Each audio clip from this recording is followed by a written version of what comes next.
নিরামিষ দিনে কিংবা পুজো পার্বণে কী রান্না করব, এই নিয়ে অনেকেই সমস্যায় পড়েন।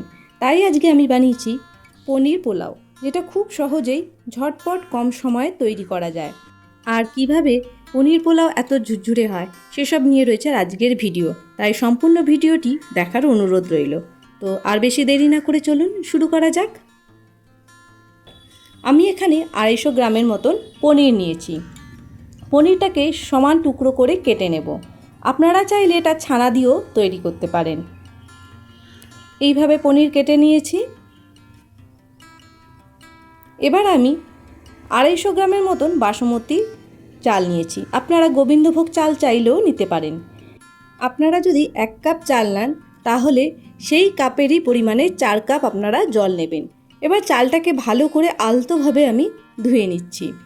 আর অল্প দুধের মধ্যে একটু স্যাফরন গুলে রেখে দিচ্ছি। এটা আমি রঙের জন্য ব্যবহার করব। এবার কড়াইতে 2 টিস্পুন ঘি দিলাম। তাতে কিছুটা কাজু ছোট করে কেটে নিয়েছি। আর এখানে আমন্ড ব্যবহার করেছি। এগুলো প্রথমে একটু ভেজে নেব, তারপরে আমি এর মধ্যে কিশমিশটা সব শেষে দেব।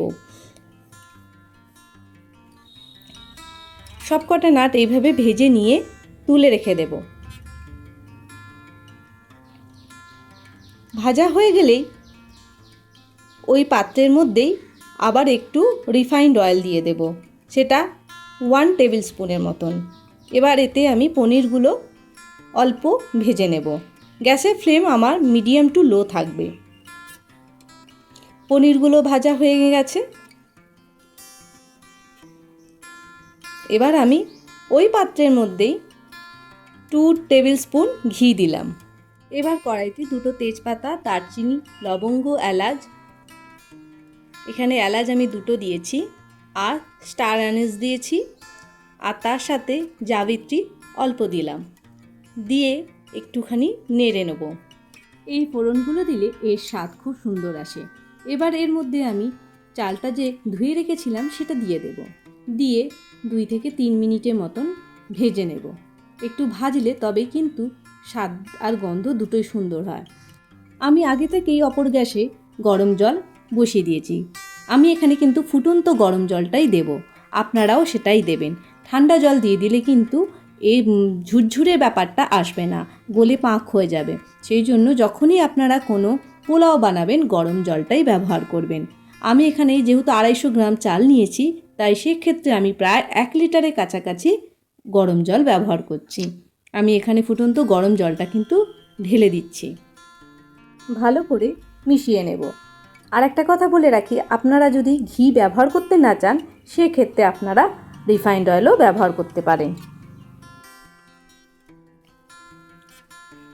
এইভাবে ভালো করে গরম জলের সঙ্গে মিশিয়ে নিয়ে গ্যাসের ফ্লেম একদম লো করে ঢাকা দিয়ে রেখে দেব। এবার ঢাকা দিয়ে রাখার আগে আমি স্বাদ মতো নুন, আমি এখানে 1 টিস্পুন নুন দিয়েছি। আপনারা নিজেদের স্বাদ মতো নুনটা দেবেন। জল যখন আরও ফুটতে থাকবে এবার ঢাকাটা দিয়ে দেব। মাঝে মাঝে একটু চেক করে নিতে হবে যে চালটা বসে যাচ্ছে কি না। যখন দেখবেন এরকম পর্যায়ে পৌঁছে এসছে, অল্প জল রয়েছে, তখন এটাকে ভালো করে নাড়াচাড়া করে নিতে হবে। আর তার মধ্যেই আমি যে স্যাফরনটা ভিজিয়ে রেখেছি সেটা দিয়ে দেব, দিয়ে ভালো করে মিশিয়ে নেব। এইভাবে মিশিয়ে নিচ্ছি। এখানে গ্যাসের ফ্লেমটা মিডিয়াম রাখবো। এবার এর মধ্যে ভেজে রাখা নাটগুলো দিয়ে দিলাম, দিয়ে সব একসাথে মিশিয়ে দেব। সব শেষে আমি কিন্তু পনিরটা দেব। পনির আগে দেব না, তাহলে পনির ভেঙে যাবে। যখন প্রায় শুকনো হয়ে আসছে তখন আমি এর মধ্যে চিনিটা দিয়ে দিলাম। আমি এখানে 1 টিস্পুন চিনি দিয়েছি। আপনারা চাইলে নিজেদের স্বাদ মতন চিনিটা দেবেন। আর আমার আজকের ভিডিও আপনাদের কেমন লাগছে? যদি ভালো লেগে থাকে তাহলে অবশ্যই লাইক করবেন। আর আমার চ্যানেলে নতুন সদস্য হলে অবশ্যই চ্যানেলটিকে সাবস্ক্রাইব করার অনুরোধ রইল। বেল আইকনটি টিপতে ভুলবেন না, তাহলে আমি যখনই কোনো নতুন ভিডিও আপলোড করব নোটিফিকেশান আপনাদের সকলের কাছে পৌঁছে যাবে। এবার পনিরটা দিয়ে সবশেষে মাখিয়ে নিয়ে আমি পরিবেশন করে দেব। আপনারা নিরামিষ দিনে কিংবা সামনে রথযাত্রার যে উৎসব আছে তাতেও আপনারা ভোগ নিবেদন হিসাবে পনির পোলাওটা বানাতে পারেন। তাহলে আজকে এই পর্যন্তই। পরবর্তীকালে আবার কোনো নতুন রান্না নিয়ে আপনাদের সঙ্গে আমি রেসিপিটা শেয়ার করব। তাহলে ততক্ষণের জন্য বিদায় নিচ্ছি। আপনারা সকলে ভালো থাকবেন, সুস্থ থাকবেন, আর আমার চ্যানেলটিকে ভালো লাগলে অবশ্যই একটা লাইক করে দেবেন। আজকের মতন বিদায় নিচ্ছি। ধন্যবাদ।